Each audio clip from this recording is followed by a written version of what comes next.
Hola mis queridos hermanos y queridos amigos, vamos a tener un nuevo estudio bíblico. En esta ocasión vamos a estudiar en el libro de Apocalipsis, capítulo 14. Vamos a seguir viendo donde nos habíamos quedado el último día. Aquí vamos a continuar en el versículo 12 y 13. Apocalipsis 14, versículo 12 y 13. Y así avanzamos un poco más, pero recibimos la palabra que Dios tenga para nosotros. Nos ponemos en sus manos, estamos confiados en el Señor, sabiendo que Dios siempre nos habla, y con cuidado y mucha atención, porque cuando Dios habla, bueno, como decíamos esta mañana en la predicación, ¿cómo nos habla Dios? Y la pregunta, ¿cómo lo oímos nosotros? ¿Cómo escuchamos la voz de Dios? Bueno, Dios nos quiere hablar. En cada estudio bíblico, en cada predicación, cada vez que abrimos su palabra, Dios tiene algo que decirnos. Así que espero que vengas con un corazón dispuesto a recibir la palabra de Dios, sea cual sea lo que Dios nos quiera decir. Dios nos habla y su palabra nunca vuelve vacía, siempre va a dar fruto, siempre. Así que lo primero que vamos a hacer es una oración para pedirle a Dios su dirección. Nos vamos a dejar llevar en sus manos, que Dios nos hable, y para ello le pedimos que Él esté ahí obrando. Vamos a orar. Señor, muchas gracias por un nuevo día, un nuevo momento de venir a tu presencia, abrir tu palabra y dejar que tú nos hables. Señor, tú tienes cuidado de nosotros, de nuestras vidas. Tú siempre estás tratando con tu iglesia. Es en tu iglesia que tú, Señor, estás extendiendo tu reino todavía en este mundo. Y tú estás llamando, Señor, a cada uno de tus hijos a una vida de entrega, de servicio, de consagración. Por eso, Padre, venimos cada día para tratar de escuchar tu voz y dejar que tu palabra siga transformándonos y sigas de esa manera edificándonos, construyendo esta obra que desde hace ya tantos años tú vienes levantando en medio de este mundo. Un mundo en tinieblas, pero donde tú tienes tus hijos para que alumbren. Así que, Señor, ayúdanos a ser la luz del mundo y la sal de esta tierra. Y gracias por el libro de Apocalipsis, porque despierta en nosotros esa esperanza que podía haberse dormido. El libro de Apocalipsis nos pone la atención en lo que viene. Dejar de mirar el mundo con lo que nos ofrece, el mundo y la gloria que hay en el mundo, y empezar a mirar, Señor, la promesa, lo que tú prometiste y que está por venir. Gracias porque sabemos que eres fiel y cumplirás tu promesa de venir a buscarnos. Estamos esperando ese día. Ayúdanos y mientras cada día dirígenos en el estudio. Esta tarde también llévanos para que todo lo que hagamos y digamos venga de ti. Háblanos porque ahí estamos tus hijos, humillados, con nuestra humildad porque no somos nada sin ti. Por eso te necesitamos y pedimos esta tu dirección. Gracias por mis hermanos, bendícelos. A todos los que están escuchando este estudio o lo escucharán, especialmente fortalece a los que están más débiles en la fe, para que ninguno se quede por el camino. Te lo pedimos todo y te lo agradecemos en el nombre de nuestro Señor Jesucristo. Amén. Bienvenidos, queridos hermanos. Me alegra un día más veros, que estéis aquí otro día. Y bueno, pues estoy mirando porque hoy no me salen ahora, no me salían comentarios. Si no, no veo si me escribís algo, no solo los saludos, ahora al comienzo, que algunos tienen por costumbre escribir algún saludo, sino si aparece alguna pregunta o algo en algún momento de este estudio. Bienvenidos a todos, estamos ya preparados. Abre tu Biblia en Apocalipsis 14.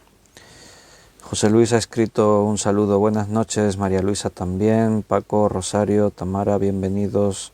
Luz Bañuelas, buenas tardes, bienvenidos. Son los comentarios que me aparecen. Como no me aparecían ni he tocado por aquí, igual aparecieron de pronto. Andrés, buenas tardes o buenas noches ya. Los hermanos de Cambrils, una iglesia querida. Bien, íbamos a leer versículo 12 y 13 del capítulo 14 de Apocalipsis. Aquí está la paciencia de los santos, los que guardan los mandamientos de Dios y la fe en Jesús. Oí una voz que desde el cielo me decía, escribe, bienaventurados de aquí en adelante los muertos que mueren en el Señor. Sí, dice el Espíritu, descansarán de sus trabajos porque sus obras con ellos siguen.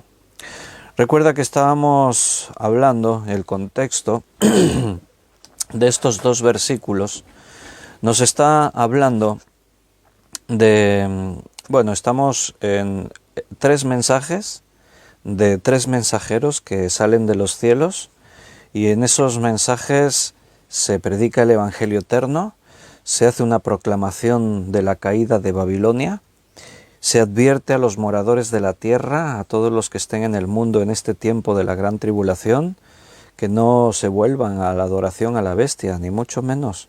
Es mejor morir como mártires bajo la bestia que caer en las manos de un Dios vivo. Horrenda cosa es caer en las manos de un Dios vivo, beber la pura copa de su ira.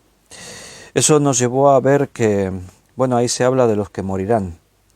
Decíamos que todos los que se nieguen a adorar la bestia, todos los que hayan escogido vivir y servir a Dios, pues van a convertirse en enemigos de la autoridad en ese tiempo, porque la bestia reina en el mundo, el anticristo. Y van a ser ejecutados, va a ser un tiempo de ley marcial, un tiempo muy extremo. Por las circunstancias que van a rodear esos acontecimientos, Satanás va a instaurar su gobierno del miedo. De eso estábamos hablando el último día. Retomamos el texto aquí en el versículo 12 y 13, y aquí habla de los que guardan los mandamientos de Dios y la fe en Jesús. Los que guardan los mandamientos de Dios y la fe en Jesús. Mira, desde el cielo, este mensaje Juan lo vio como un jinete que salía desde el cielo y recorría la tierra. Desde el punto de vista de la tierra, no se identifican como seres vivientes ni como jinetes, sino que desde la perspectiva de los hombres se ven como mensajeros volando por el firmamento, por el cielo. Y esos mensajeros están trayendo un mensaje a los hombres que viven en la tierra. Como hemos visto, se predica el Evangelio eterno, se proclama la destrucción de Babilonia, se advierte contra los que sirvan y adoren a la bestia. Aquí dice, oí una voz desde el cielo que decía, escribe, bienaventurados, y en ese mensaje se habla de los que tienen la paciencia de los santos, que son los que guardan los mandamientos de Dios y la fe en Jesucristo. Esta situación que aquí está describiendo Apocalipsis, sin duda nunca se había visto sobre la tierra. Que aparezcan mensajeros volando por el cielo, predicando. No es que no ha ocurrido nunca, es que ni nos lo imaginamos, ¿verdad? Pero, el tiempo que describe Apocalipsis es un tiempo único, no se puede comparar con nada anteriormente, con nada de lo que sucediese anteriormente en este mundo. Habrán ocurrido cosas que habrán zarandeado los cimientos de la tierra. La más notable, la más significativa que habrá trastornado al mundo entero habrá sido el arrebatamiento de la Iglesia. Cuando la Iglesia desaparece de este mundo para irse con Cristo, cuando millones de personas en todo el mundo desaparezcan, eso será una conmoción a nivel mundial.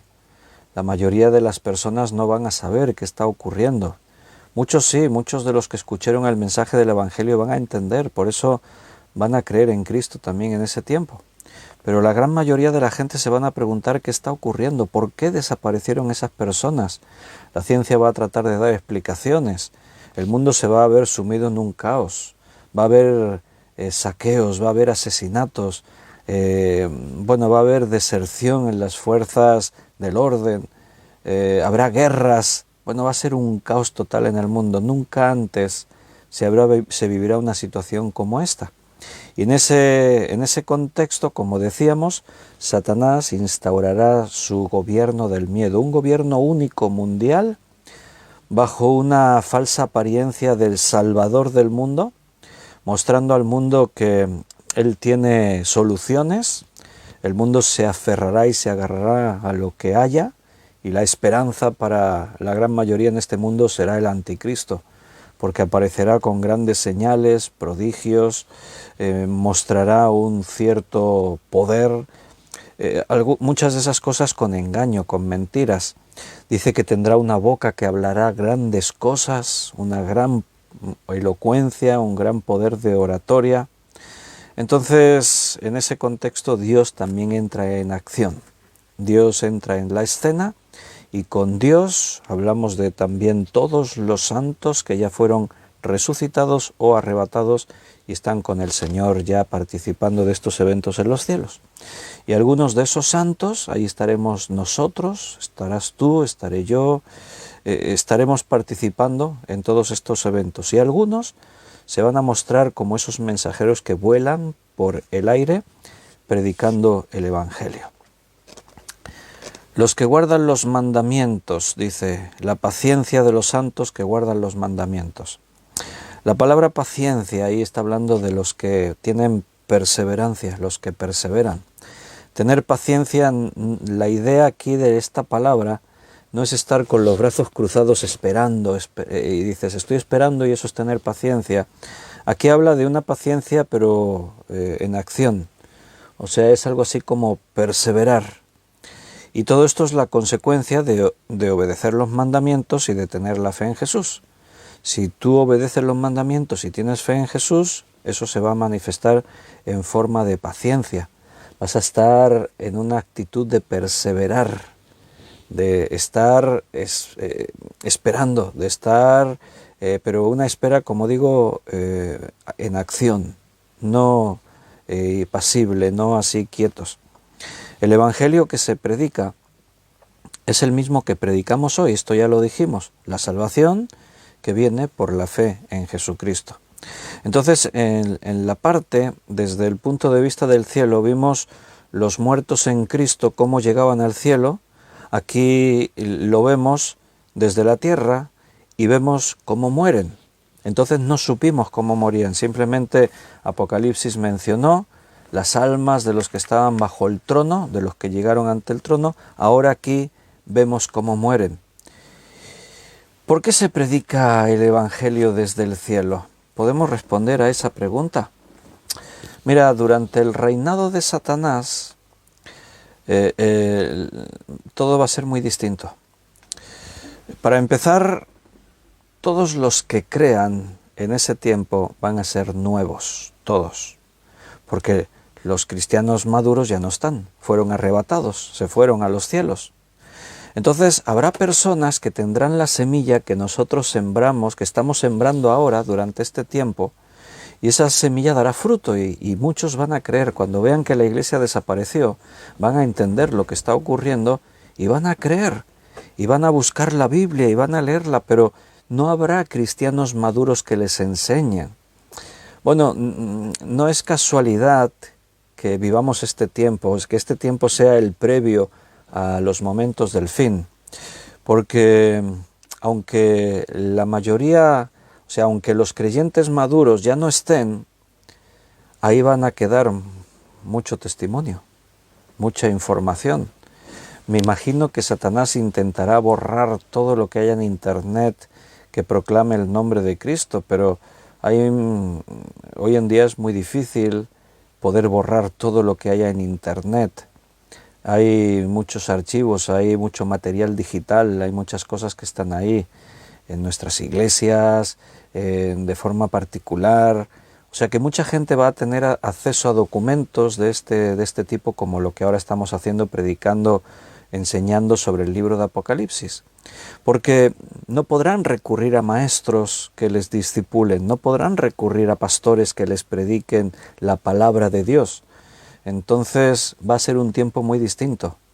Y estos nuevos, ¿cómo van a predicar ellos el Evangelio? No va a haber iglesias con reuniones programadas, no va a haber predicación en grandes auditorios, no van a haber misioneros que salgan bajo el llamado de ir a todos los lugares del mundo a predicar, no habrá evangelistas en las calles, no va a haber tiempo para preparar a todos esos.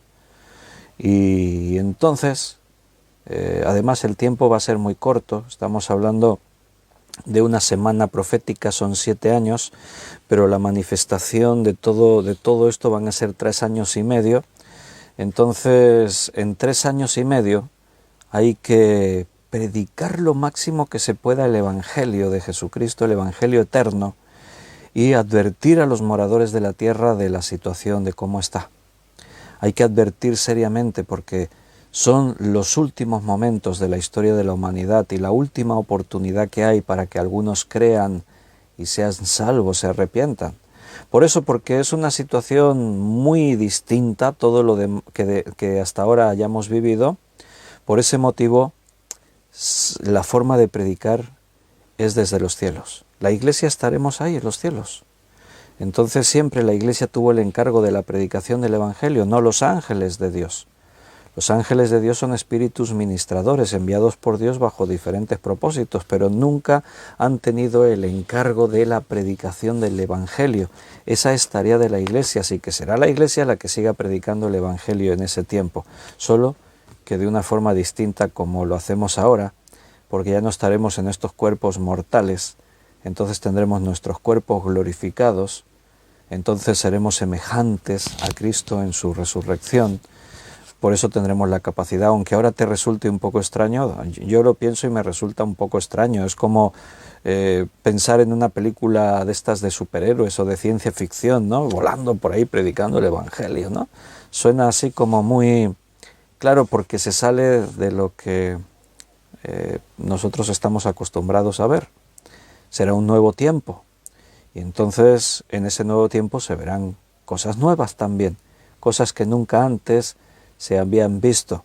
Los juicios de Dios vienen sobre la tierra. Recuerda que los moradores de la tierra tendrán conocimiento de dónde vienen los juicios, porque dice ahí en algún sitio, lo estudiamos, que maldecirán al Dios de los cielos por todo lo que permite que venga contra la tierra. Muchos van a culpar a Dios de las desapariciones. Sin duda Dios tendrá la culpa, entre comillas lo de la culpa, porque habrá sido Dios quien habrá obrado para llevarse a los que son suyos, a los que le pertenecen. Como hemos dicho en otras clases de Apocalipsis, seguramente el día del arrebatamiento habrá muchas sorpresas.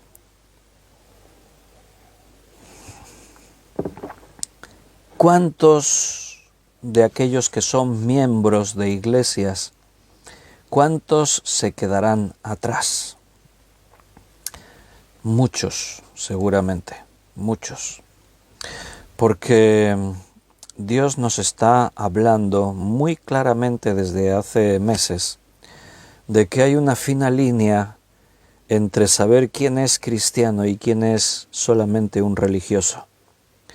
Jesús lo enseñó ampliamente, Pablo habló de ello ampliamente, en el Antiguo Testamento se habló de ello ampliamente. No todos los que estaban bajo el pueblo de Dios eran verdaderos hijos de Dios. Entonces es un tema extendido por la Biblia, o sea, los temas que se enseñan tan abundantemente y con tanta claridad es porque tenemos que tener un gran conocimiento sobre eso. No podemos ignorarlo, porque es algo que nos afecta a todos. Yo tengo que saber dónde estoy. Para mí está claro que vosotros, los que estáis aquí cada día, escuchando la palabra de Dios, sois parte de ese remanente, porque Dios nos ha provocado a hacer un esfuerzo, a dar un paso adelante, y sin duda es un esfuerzo porque vivimos en un mundo muy ajetreado, siempre vamos contra reloj. Para mí los días de 24 horas son cortísimos, porque son demasiadas cosas las que hay que atender y este cuerpo de carne se desgasta.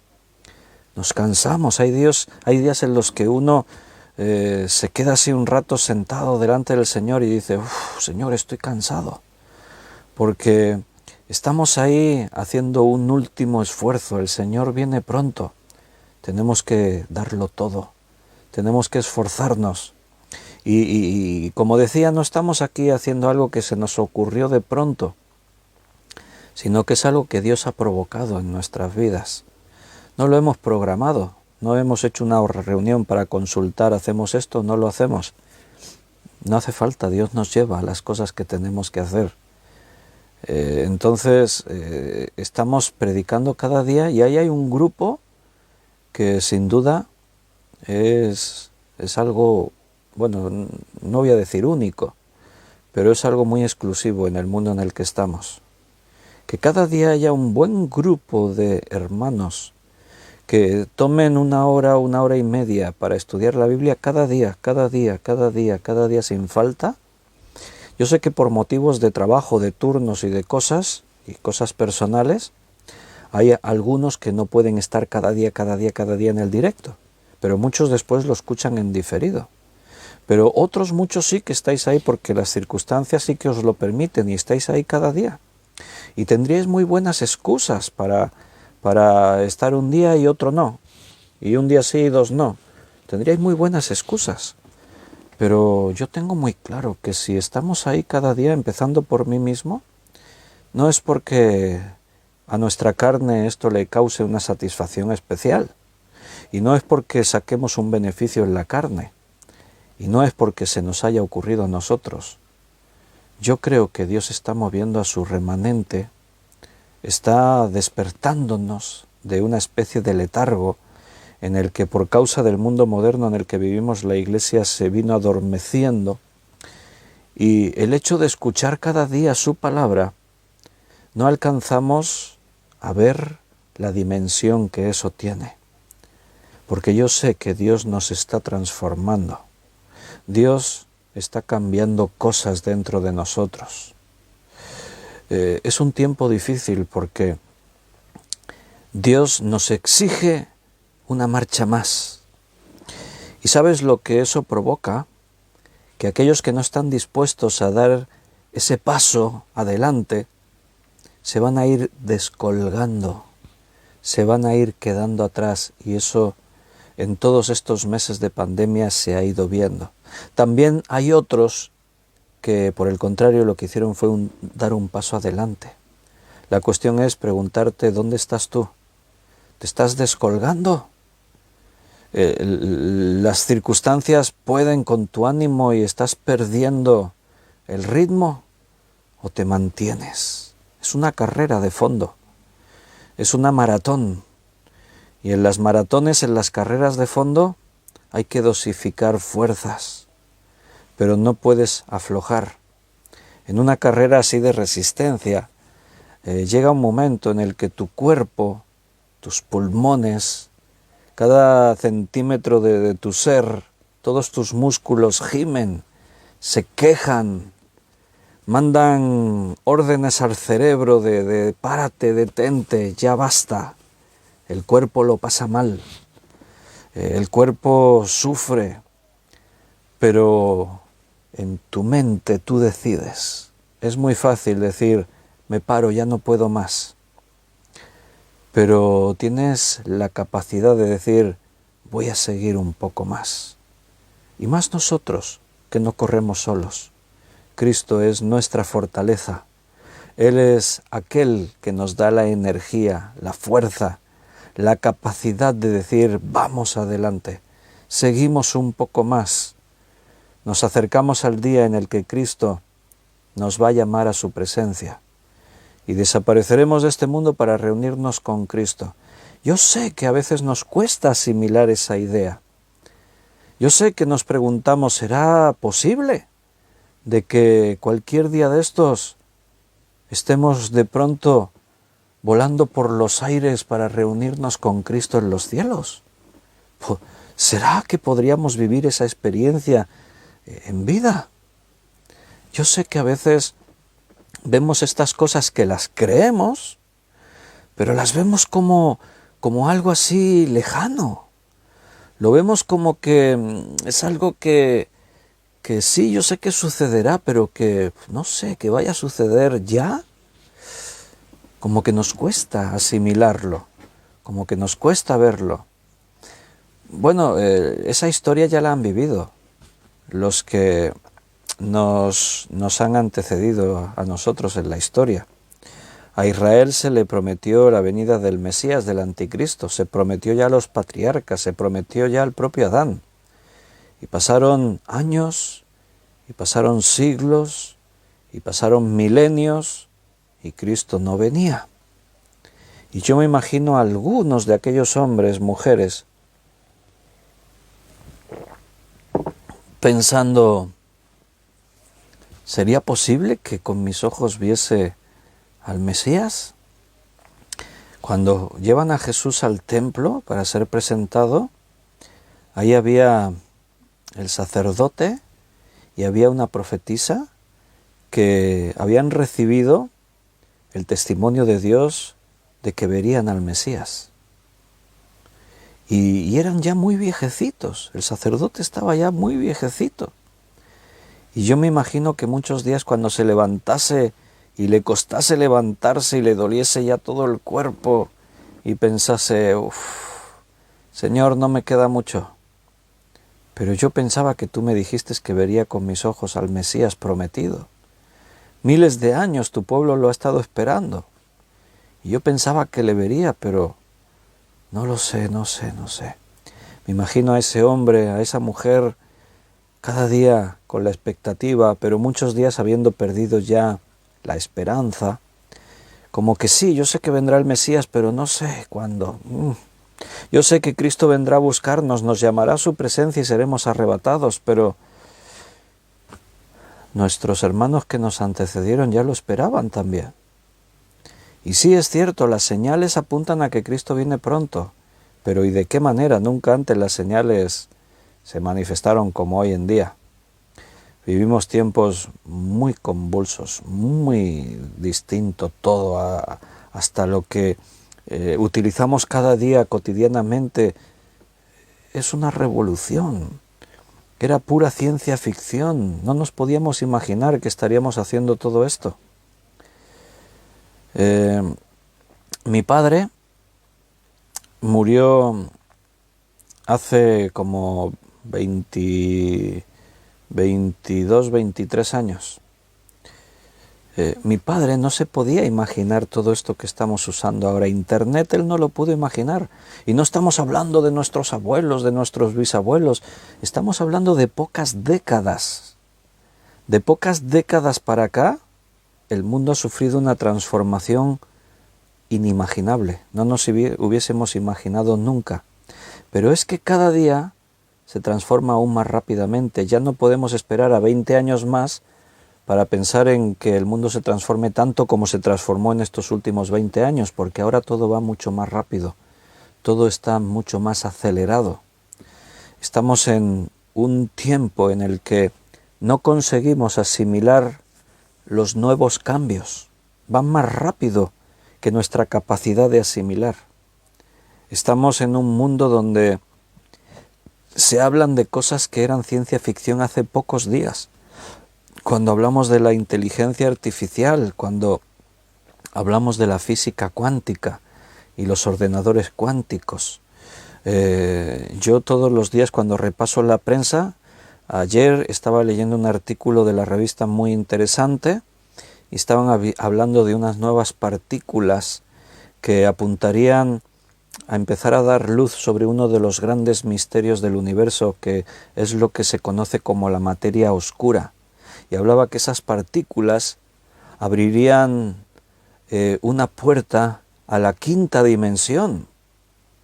En fin, yo me leí el artículo y alucinaba, porque la verdad es que parece que nos hemos metido en una película de ciencia ficción que superaba en mucho la mente más imaginativa que hubiese hace unas pocas décadas. Estamos viviendo unos tiempos muy extraños y complejos. Y todo eso apunta a que Cristo viene pronto. Pronto estaremos en su presencia. Y ocurrirán cosas como nunca antes ocurrieron. El Señor tiene un día y una hora, como decíamos el otro día. Y el día y la hora se acerca. No lo dudes. Cada día lo tengo más claro. Leemos un poquito más, versículo 14 y hasta el 20 vamos a leer ahora. Es el siguiente párrafo. Miré y aquí una nube blanca y sobre la nube uno sentado semejante al Hijo del Hombre, que tenía en la cabeza una corona de oro y en la mano una hoz aguda. Y del templo salió otro ángel, otro mensajero, clamando a gran voz al que estaba sentado sobre la nube: «Mete tu hoz y siega, porque la hora de segar ha llegado, pues la mies de la tierra está madura». Y el que estaba sentado sobre la nube metió su hoz en la tierra, y la tierra fue segada. Salió otro mensajero del templo que está en el cielo, teniendo también una hoz aguda. Y salió del altar otro mensajero que tenía poder sobre el fuego, y llamó a gran voz al que tenía la hoz aguda, diciendo: «Mete tu hoz aguda y vendimia los racimos de la tierra, porque sus uvas están maduras». Y el mensajero arrojó su hoz en la tierra y vendimió la viña de la tierra y echó las uvas en el gran lagar de la ira de Dios.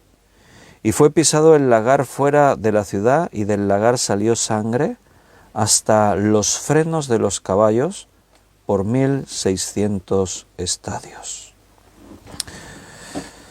Bien, esto forma parte, aunque es otro párrafo, pero forma parte de lo que hemos estado viendo hasta ahora, o sea, de la predicación que los mensajeros que van saliendo desde los cielos y recorriendo toda la tierra están proclamando. Dice en el versículo 15, otro mensajero. Más adelante leemos otro mensajero más, otro más. Van saliendo esos mensajeros que recorren la tierra predicando, anunciando, proclamando, advirtiendo. Entonces todo esto lleva a ese momento en el que es el tiempo de recoger la mies, es el tiempo de recoger las uvas que están maduras. Una forma de contemplar cómo en un cuadro o en una pantalla podemos imaginarnos esa figura del juicio final. Aquí hay una referencia al Armagedón, cuando habla de la separación que Dios va a hacer.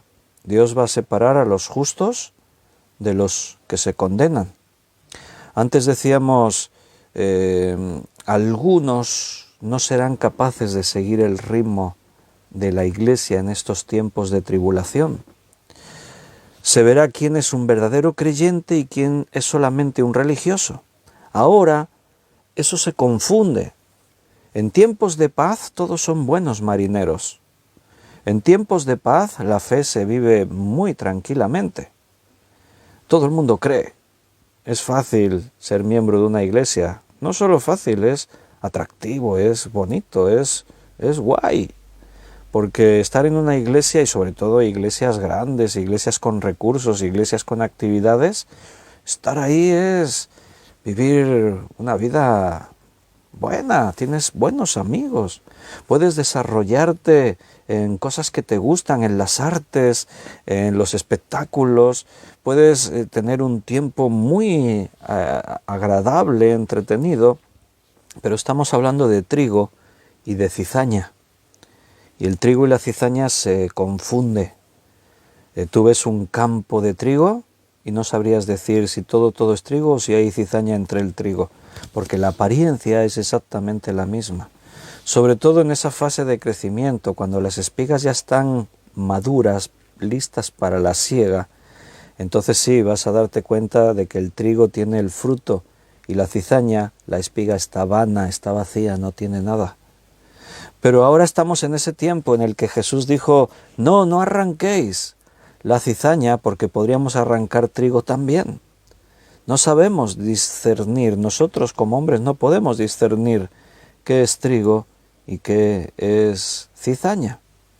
En esta profecía que aquí se está dando, de este párrafo que hemos leído del 14 al 20, hay una parte profética y hay una parte visual. O sea, hay una parte que se ve, Juan está viendo lo que ocurre, pero hay otra que se anuncia algo que va a ocurrir, es algo profético. Dios hará separación de los justos y de los injustos, los que se salvan y los que se condenan. Los cristianos no temen al juicio. Yo no tengo miedo de este juicio, de este día de la ira de Dios. No tengo miedo. ¿Por qué? Porque soy hijo. ¿Tienes miedo tú de ese día? Piénsalo.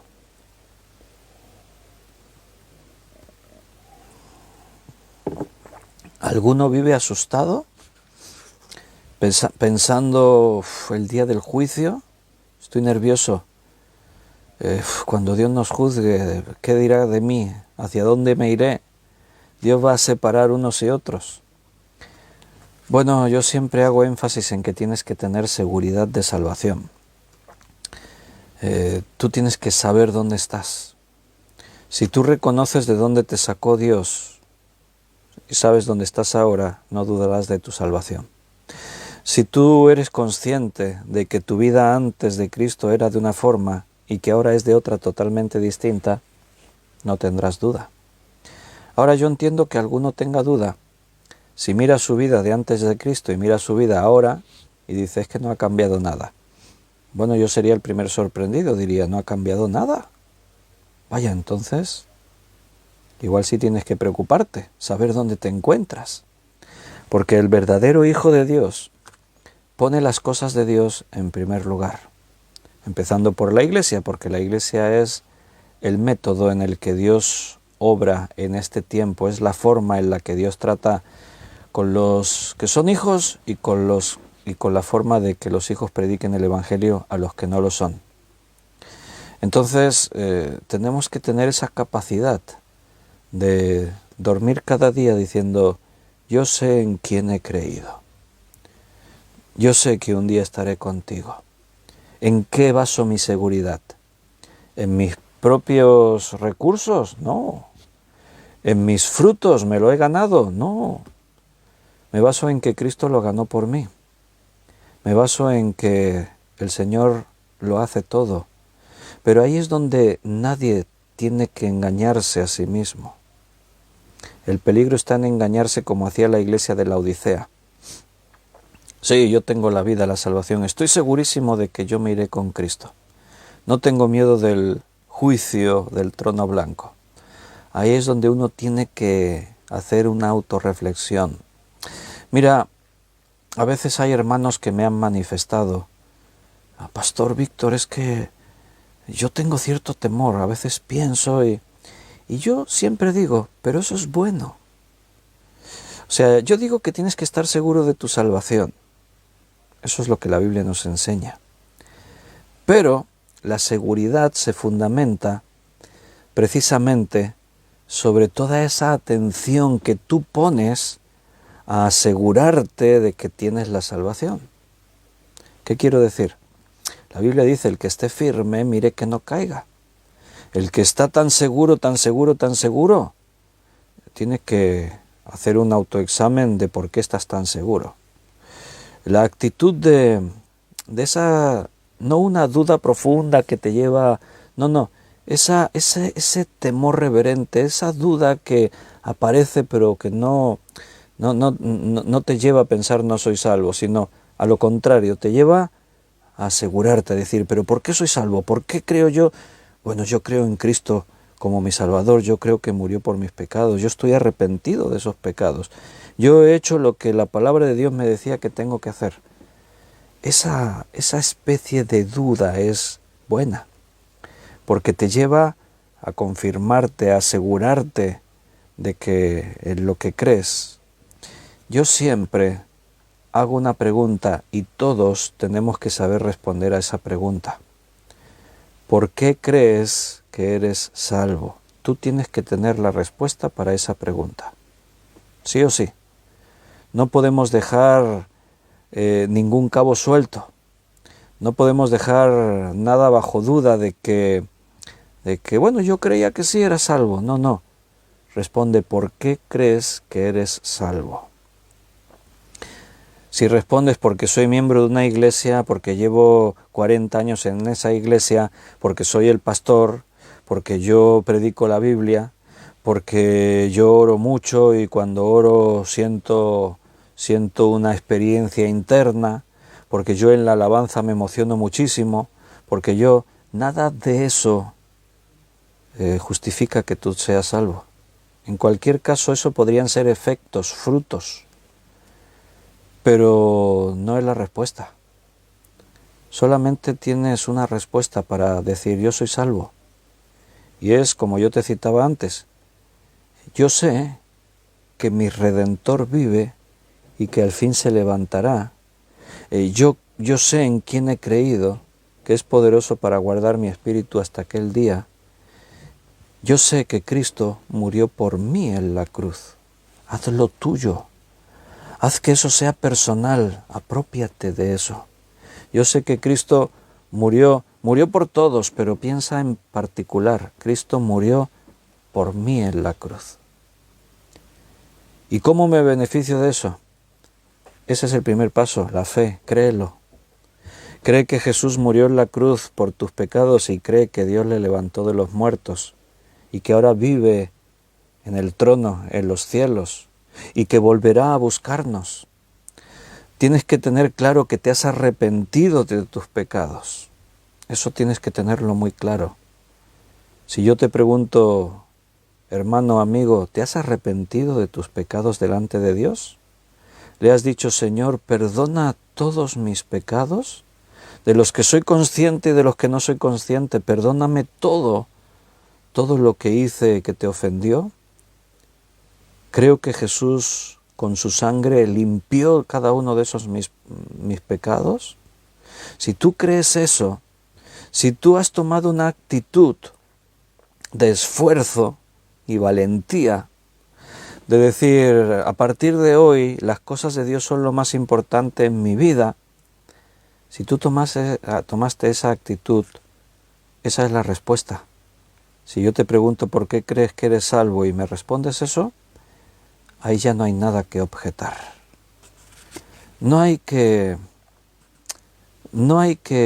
hacer cosas impresionantes para demostrar nada. A Dios no le tenemos que demostrar nada, Dios lo sabe todo en nosotros.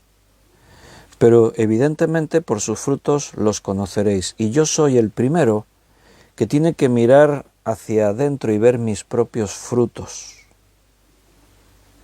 ¿La iglesia es lo más importante en mi vida? ¿Buscar las cosas de Dios es la prioridad? Y si estoy siempre en las cosas de Dios y estoy siempre con la iglesia de Dios, ¿cuál es mi motivación? ¿Por qué lo hago? ¿Es porque hay un sentimiento profundo en mi corazón de agradar a Dios, de servirle? ¿Le has dicho tú alguna vez al Señor, Señor, quiero servirte, úsame como tú quieras, sin condiciones, voy a hacer lo que me pidas? ¿Se lo has dicho a Dios? Eso no es solamente para pastores y misioneros, no, eso es para todo creyente. Todo creyente en su tiempo de oración tiene que hablarle sinceramente a Dios y tiene que decirle, Señor, úsame en lo que tú quieras. Sé que ya no soy dueño de mí mismo. Sé que ahora te pertenezco a ti porque Cristo pagó el precio para liberarme de la esclavitud del pecado y ahora me he convertido en tu siervo. También soy tu hijo. No puedes tener duda. Ahora, preocúpate si tu actitud es la de menospreciar las cosas de Dios. Preocúpate si, por ejemplo, cuando tienes la oportunidad de reunirte con tus hermanos, prefieres ocuparte en cosas del mundo, de la carne. Eso sí que es para preocuparse. Preocúpate si realmente siempre buscas excusas para no estar así como hacemos cada día estudiando la palabra de Dios. Preocúpate para cuando ves las necesidades en tu hermano y ni te mueves a orar por él. Lo único que te importa es lo tuyo. lo único que te interesa y en lo que te esfuerzas es en tu propio bienestar, preocúpate entonces. Y así podríamos dar una lista muy larga. Son las señales que indican que no estamos donde deberíamos estar. Y puede ser que a veces hay días que uno no tiene ganas de decir, ay, es que hoy no me apetece el estudio bíblico, porque estoy afligido, porque estoy cansado, porque estoy desanimado. Bueno, si yo tuviese que darte un consejo, precisamente el día que estás desanimado, cansado y abatido es cuando más tienes que venir a escuchar la palabra de Dios, porque Dios tendrá también palabra de consuelo para ti. No podemos bajar la guardia, no podemos aflojar en nuestro esfuerzo, porque estamos en mitad de una guerra por la salvación de las almas y tenemos que darlo todo. Son los últimos tiempos y hay que aprovechar cada minuto, cada segundo, hay que aprovecharlo todo, porque un día estaremos en la presencia de Dios y no falta mucho para eso. Los creyentes no temen al juicio. Mira, vamos a leer en el Evangelio de Juan, capítulo 5, versículo 24. Evangelio de Juan 5, 24.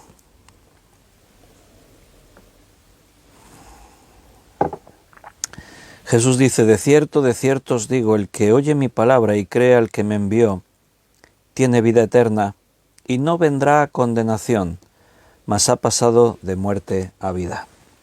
¿Crees esto, hermano? ¿Crees a Jesús, sus palabras?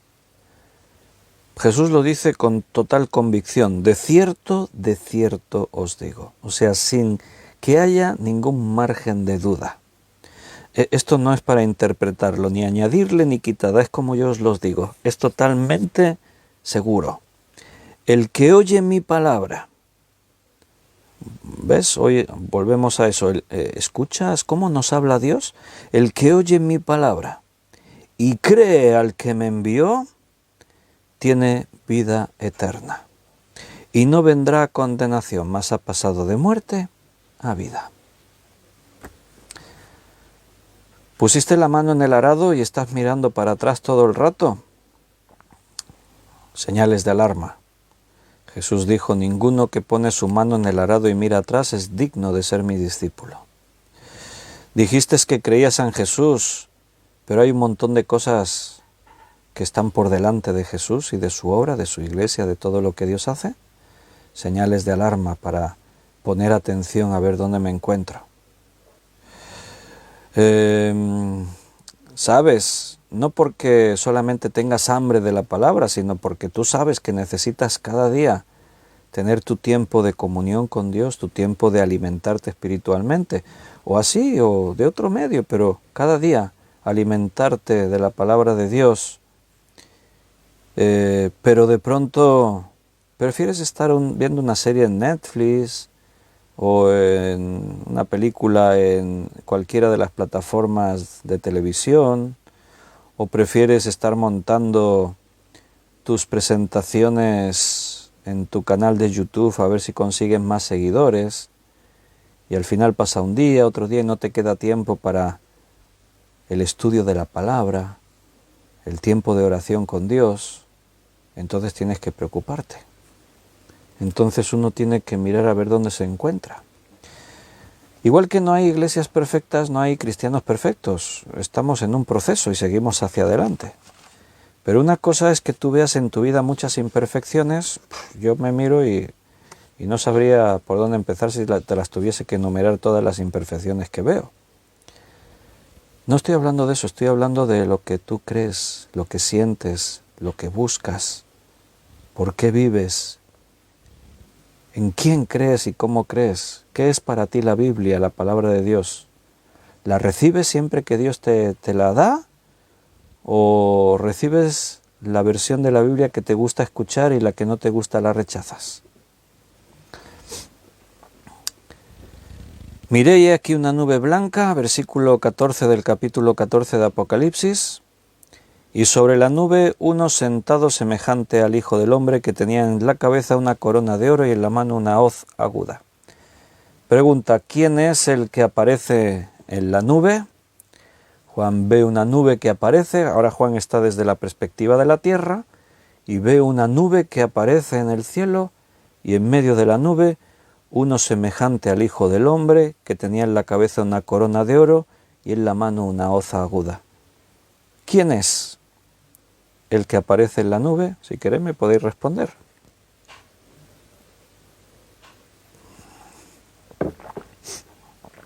Es una pregunta fácil, yo creo que muchos están escribiendo y la están acertando y otros pues no se toman ni la molestia de escribir, es fácil.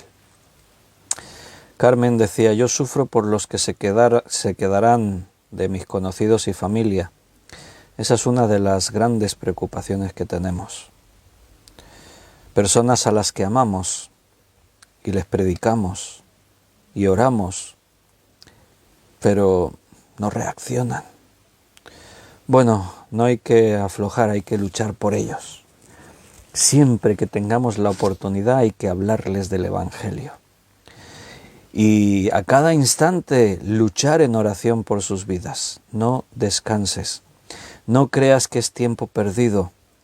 Orar por esas personas, te aseguro que mueve los imposibles. Hay que luchar por ellos. Juan ha respondido, Jesús es el que aparece en la nube. Pues sí, es Jesucristo. En el cuadro que Juan nos dejó de la visión que tuvo en el capítulo 1, él vio a Jesús en su trono y nos dio señales que a lo largo del libro, cuando aparece Cristo, algunas de ellas se recuerdan o se dicen.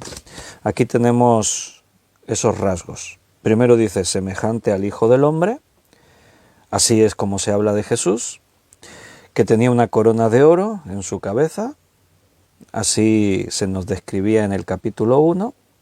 También dice que lleva una hoz en su mano para segar la tierra, recoger el fruto. Bueno, si ahora nos detuviésemos en el Nuevo Testamento, veríamos muchos textos que hablan de esto, de que Cristo es el que recogerá el fruto.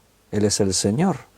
Él es el que va a recoger el resultado de todo lo que Él ha hecho desde que vino y murió en la cruz hasta que ahora ha seguido obrando y edificando su iglesia. También vemos que este que aparece en la nube es el que ejecuta el juicio. Bueno, entonces no nos queda duda ninguna. Aquí no cabe pensar a ver si va a ser un ángel de los cielos o el arcángel Miguel o no sé quién. No, aquí no nos queda la menor duda de que quien aparece en la nube es Jesucristo. Esta victoria que aquí se está insinuando la veremos más adelante, en el capítulo 19, ahí se habla de esta victoria que aquí se está hablando. Aquí solamente se nos da un detalle, como de que él pisa las uvas con su ira y brotó la sangre por 1600 estadios, a una altura hasta el freno de los caballos. Ahí está describiendo una batalla con mucha muerte y la victoria de Cristo. Esto lo veremos en el capítulo 19. Si queréis podemos leer unos versículos para adelantar, tener ya la imagen de lo que ahora estamos viendo allí. Dice Apocalipsis 19:11, entonces vi el cielo abierto, y he aquí un caballo blanco, y el que lo montaba se llamaba Fiel y Verdadero, y con justicia juzga y pelea.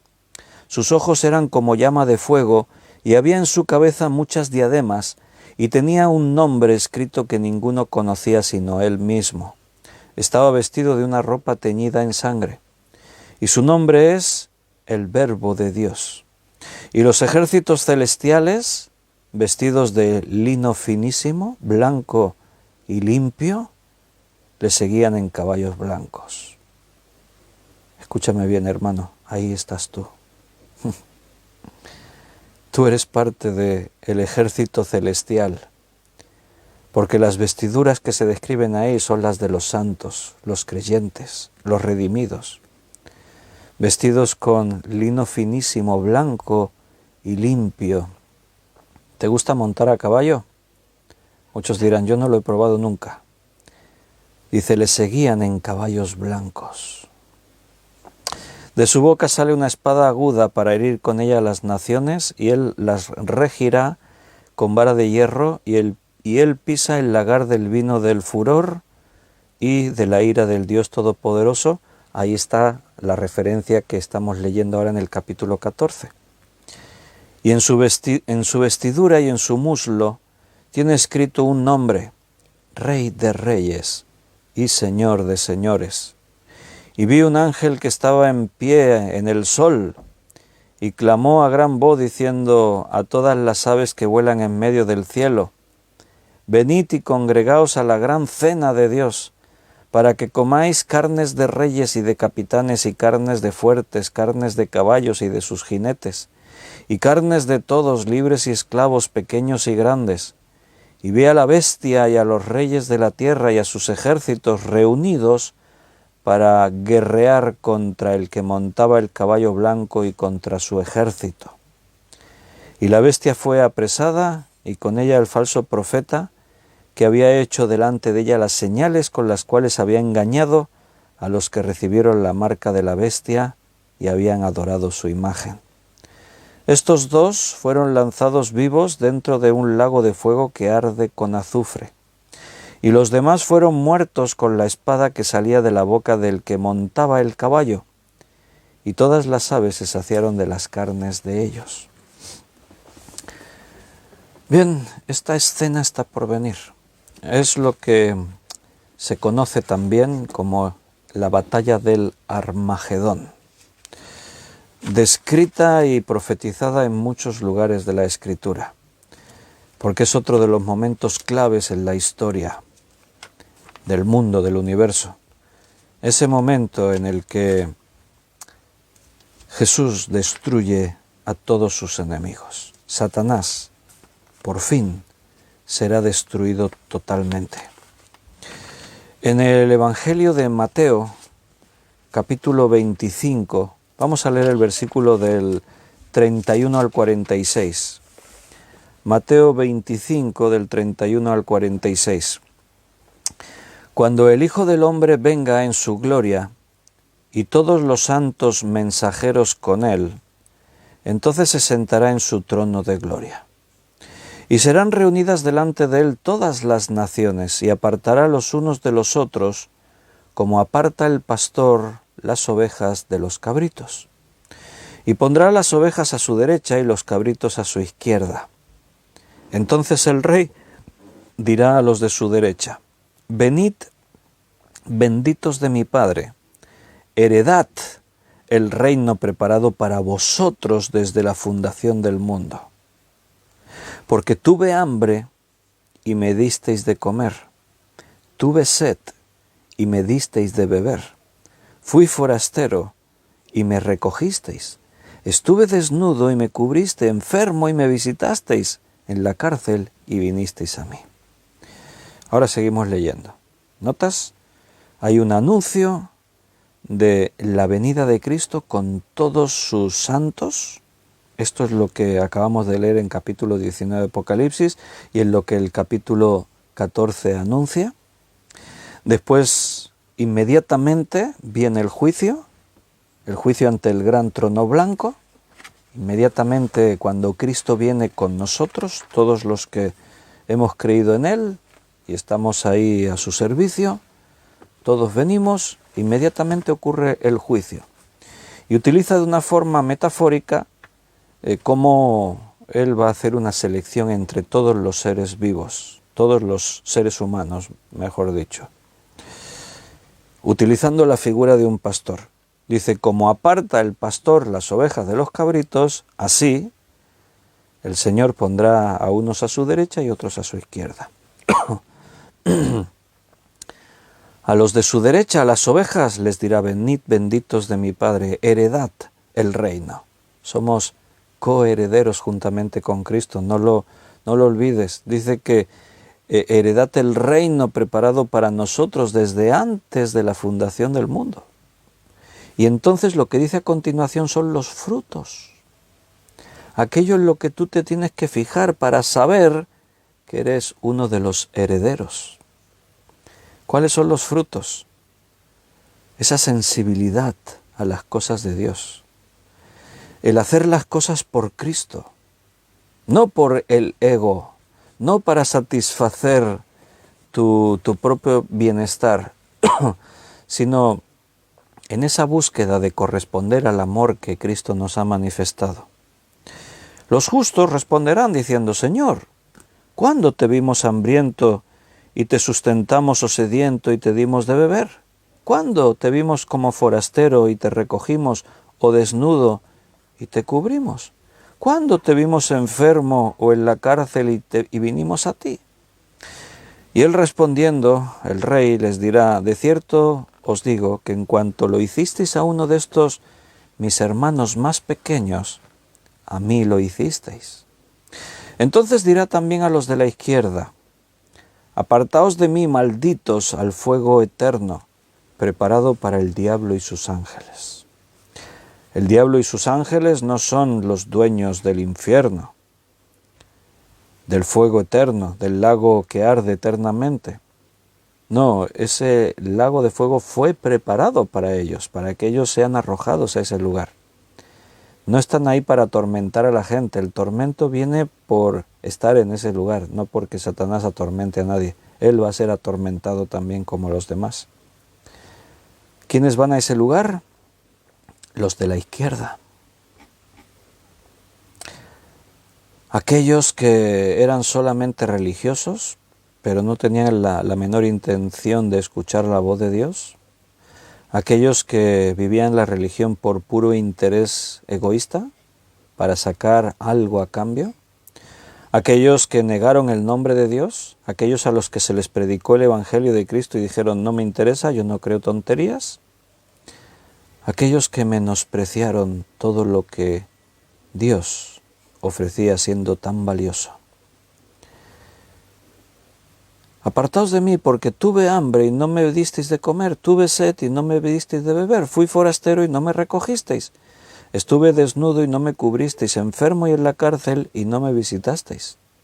Entonces ellos también le responderán diciendo: Señor, ¿cuándo te vimos hambriento, sediento, forastero, desnudo, enfermo o en la cárcel y no te servimos?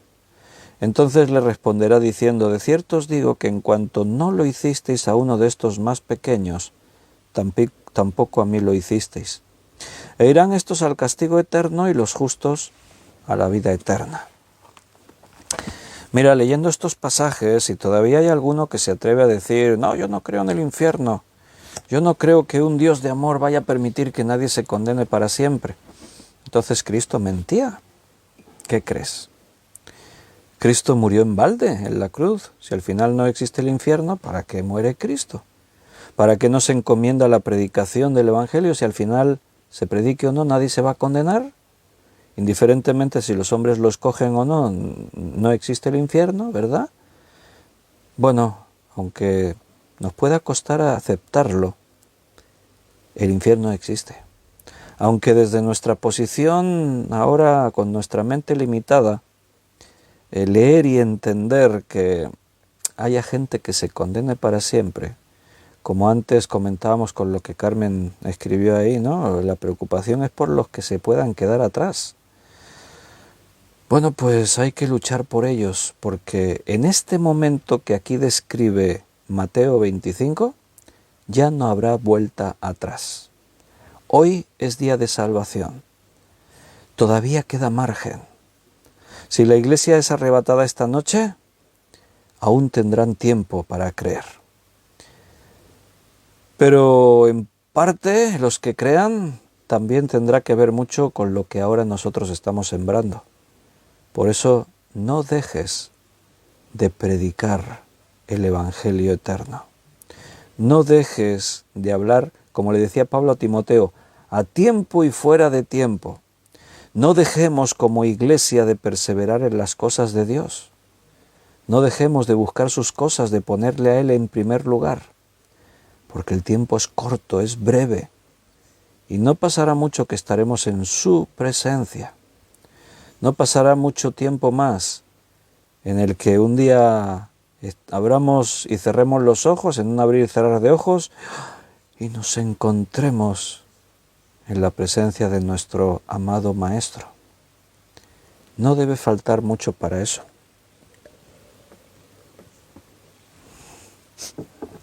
La Biblia nos hace un llamado a velar, a estar preparados, a ser sobrios, a tener las lámparas encendidas, a tener la tarea hecha, porque el día se acerca y no podemos esperar al último momento.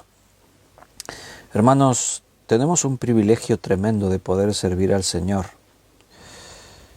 Yo estoy agradecido que Dios en este último año haya hecho todo lo que ha hecho en nosotros, que nos llevase así casi sin darnos cuenta a reunirnos cada día, a estudiar su palabra, a tener que confrontar situaciones, problemas.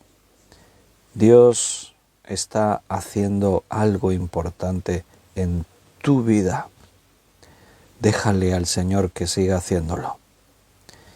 Levanta tu estandarte, tu bandera, y defiende aquello a lo que Dios te ha llamado, la verdad de su palabra. Tenemos que esforzarnos más y más cada día, porque cada vez queda menos tiempo. Queridos hermanos, lo vamos a dejar aquí por esta noche. Para el próximo día seguir analizando versículo 15 y 16, viendo esa expresión de que al que Juan ve en la nube mete la hoz para cegar. Leeremos algunos textos en algún profeta, en el Nuevo Testamento también, y seguiremos hablando de todo esto. Pero por hoy lo vamos a dejar aquí. Así ya nos vamos preparando para el descanso, sobre todo los que vivimos en la franja horaria de Europa, porque mañana es lunes y empezamos ya nueva semana y tenemos que reponer fuerzas esta noche descansando. Mañana es un día único. ¿Por qué? Porque es lunes. Sí, por eso. Pero sobre todo porque Dios tendrá cosas preparadas para nosotros. Dios es tu consuelo, tu pronto auxilio en la tribulación. El Señor siempre tiene una palabra que decirte. Así que pon tu oído atento y no le pongas condiciones al Señor. No le marques límites.